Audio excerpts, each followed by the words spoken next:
June 3ರಂದು DK Shivakumar ಅವರು ಪ್ರಮಾಣ ವಚನ ಸ್ವೀಕರಿಸಲಿದ್ದಾರೆ. ಅಂದರೆ ಬುಧವಾರ ಡಿಕೆ ಶಿವಕುಮಾರ್ ಸಿಎಂ ಆಗಿ ಪ್ರಮಾಣ ವಚನವನ್ನು ಸ್ವೀಕಾರ ಮಾಡುವ ಸಾಧ್ಯತೆ ಇದೆ. ಟಿವಿ9ಗೆ ಕಾಂಗ್ರೆಸ್ ಉನ್ನತ ಮೂಲಗಳಿಂದ ಸಿಕ್ಕಿರುವಂತಹ ಮಾಹಿತಿ ಇದು. ಇನ್ನು ಎಲ್ಲಿ ಪ್ರಮಾಣ ವಚನವನ್ನು ಸ್ವೀಕಾರ ಮಾಡ್ತಾರೆ ಅನ್ನೋ ಪ್ರಶ್ನೆಗೆ ಉತ್ತರ ಲೋಕಭವನದಲ್ಲಿ ಡಿಕೆ ಶಿವಕುಮಾರ್ ಅವರು ಮುಂದಿನ ಸಿಎಂ ಆಗಿ ಪ್ರಮಾಣ ವಚನ ಸ್ವೀಕರಿಸುವ ಸಾಧ್ಯತೆ ಇದೆ ಬುಧವಾರ. ಈ ಸಂಬಂಧ ರಾಜ್ಯಪಾಲರ ಕಚೇರಿಗೆ ಮಾಹಿತಿಯೂ ಕೂಡ ರವಾನೆಯಾಗಿದೆ. ಇನ್ನು ಡಿಕೆ ಶಿವಕುಮಾರ್ ಅವರ ಜೊತೆಗೆ 12ರಿಂದ 14 ಮಂದಿ ಸಚಿವರಾಗಿ ಪ್ರಮಾಣ ವಚನವನ್ನು ಸ್ವೀಕರಿಸುವ ಸಾಧ್ಯತೆಯೂ ಕೂಡ ದಟ್ಟವಾಗಿ ಕಂಡುಬರ್ತಾ ಇದೆ. ಇವತ್ತು ಸಿಎಲ್ಪಿ ಸಭೆ ಇದೆ. ಶಾಸಕಾಂಗ ಪಕ್ಷದ ಸಭೆಯಲ್ಲೇ ಶಾಸಕಾಂಗ ಪಕ್ಷದ ನಾಯಕನ ಆಯ್ಕೆಯಾಗುತ್ತೆ, ಅಧಿಕೃತವಾಗಿ ಘೋಷಣೆ ಆಗುತ್ತೆ. ಖುದ್ದು ಸಿಎಂ ಸಿದ್ದರಾಮಯ್ಯನವರೇ ಘೋಷಣೆ ಮಾಡಲಿದ್ದಾರೆ. ಲೋಕಭವನದಲ್ಲೇ ಡಿಕೆಶಿ ಪ್ರಮಾಣ ವಚನ ಸಾಧ್ಯತೆ. ಬುಧವಾರ ಡಿಕೆ ಶಿವಕುಮಾರ್ ಅವರು ಪದಗ್ರಹಣ ಮಾಡಲಿದ್ದಾರೆ. ವಿಧಾನಸೌಧ ಮೆಟ್ಟಿಲುಗಳ ಮೇಲೆ ಪ್ರಮಾಣ ವಚನ ಸ್ವೀಕರಿಸುವುದು ಡೌಟ್. ಹೆಚ್ಚು ಜನ ಸೇರಬಹುದು ಅನ್ನೋ ಕಾರಣಕ್ಕೋಸ್ಕರ ಲೋಕಭವನದಲ್ಲೇ ಪ್ರಮಾಣ ವಚನ ಕಾರ್ಯಕ್ರಮಕ್ಕೆ ನಿರ್ಧರಿಸಲಾಗಿದೆ ಅನ್ನೋದು ಗೊತ್ತಾಗ್ತಾ ಇದೆ.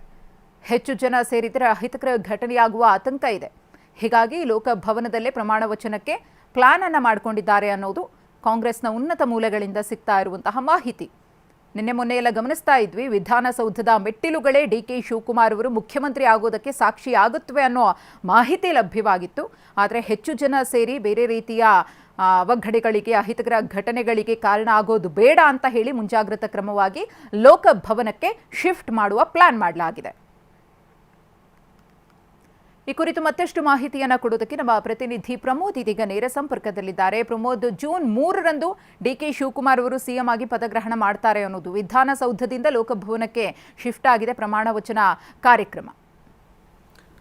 ಮಧು, ಈಗಾಗಲೇ 3ನೇ ತಾರೀಕು ಬಹುತೇಕ ಪಕ್ಕ ಅನ್ನುವಂಥ ಮಾಹಿತಿ ಲಭ್ಯವಾಗ್ತಾ ಇದೆ. ಆದರೆ at the same time D K Shivakumar ಕೂಡ ಈ ಆಧ್ಯಾತ್ಮಿಕವಾಗಿ ಸಾಕಷ್ಟು ಭಕ್ತರಾಗಿರುವಂಥ ಹಿನ್ನೆಲೆಯಲ್ಲಿ ಈಗಾಗಲೇ ಅಜಯನ ಪೀಠಕ್ಕೆ ಹೋಗಿದ್ದಾರೆ.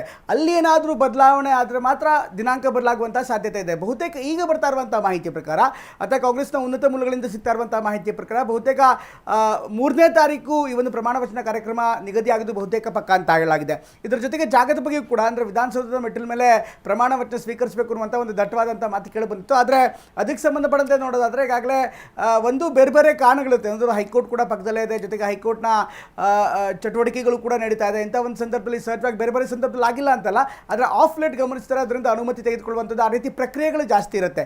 ಈ ಒಂದು ಕಾರಣಕ್ಕೋಸ್ಕರ ಲೋಕಭವನದಲ್ಲಿ ಮಾಡಿದ್ರೆ ಸಹಜವಾಗಿ ಅಂಥ ತೊಂದರೆಗಳು ಆಗಲ್ಲ. ಅಟ್ ದ ಸೇಮ್ ಟೈಮ್ ಸಾಕಷ್ಟು ಜನ ಈಗಾಗಲೇ ನೋಡಿದ್ದೀವಿ RCB ಸಂದರ್ಭದಲ್ಲಿ ಏನಾಗಿತ್ತು, ಈ ಥರ ಅನಗತ್ಯವಾಗಿ ಗೊಂದಲಗಳು, ಅಹಿತಕರ ಘಟನೆಗಳು ನಡೀಬಾರ್ದು ಅನ್ನುವಂಥ ಕಾರಣಕ್ಕೋಸ್ಕರ ಈ ಮುಂಜಾಗ್ರತಾ ಕ್ರಮವಾಗಿ ಅಲ್ಲಿ ಲೋಕಭವನದಲ್ಲಿ ಈ ಕಾರ್ಯಕ್ರಮವನ್ನು ತೆಗೆದುಕೊಳ್ಳೋದು ಉಚಿತ ಅನ್ನುವಂಥ ಮಾಹಿತಿ ಕೂಡ ಇದೆ. ಹೀಗಾಗಿ 3ನೇ ತಾರೀಕು ಬಹುತೇಕ ಆಗುವ ಸಾಧ್ಯತೆ ದಟ್ಟವಾಗಿ ಕಂಡು ಬರ್ತಾ ಇದೆ. At the same time subject ಮುಂದಿನ ಹಂತದಲ್ಲಿ ಯಾವುದೇ ಅವರಿಗೆ ಆಧ್ಯಾತ್ಮ ಗುರುಗಳು ಅಥವಾ ಬೇರೆ ಜ್ಯೋತಿಷಿಗಳು ಏನಾದರೂ ಬೇರೆ ನಂಬರ್ ಕೊಟ್ಟರೆ ಅಥವಾ ಬೇರೆ ದಿನಾಂಕವನ್ನು ಕೊಟ್ಟರೆ ಆಗ ಬದಲಾಗುವಂಥ ಸಾಧ್ಯತೆ ಇರುತ್ತೆ. ಆದರೆ ಈಗ ಬರ್ತಾ ಇರುವಂಥ ಮಾಹಿತಿಯ ಪ್ರಕಾರ 3ನೇ ತಾರೀಕು ಅನ್ನೋದು ಬಹುತೇಕ ದಟ್ಟವಾಗಿ ಕಂಡು ಬರ್ತಾ ಇರುವಂಥದ್ದು. ಅಟ್ ದ ಸೇಮ್ ಟೈಮ್ ರಾಜಭವನದಲ್ಲಿ, ಅಂದರೆ ಲೋಕಭವನದಲ್ಲಿ ಪ್ರಮಾಣ ವಚನ ಕಾರ್ಯಕ್ರಮ ನಿಗದಿ ಆಗ್ತಾ ಇದೆ.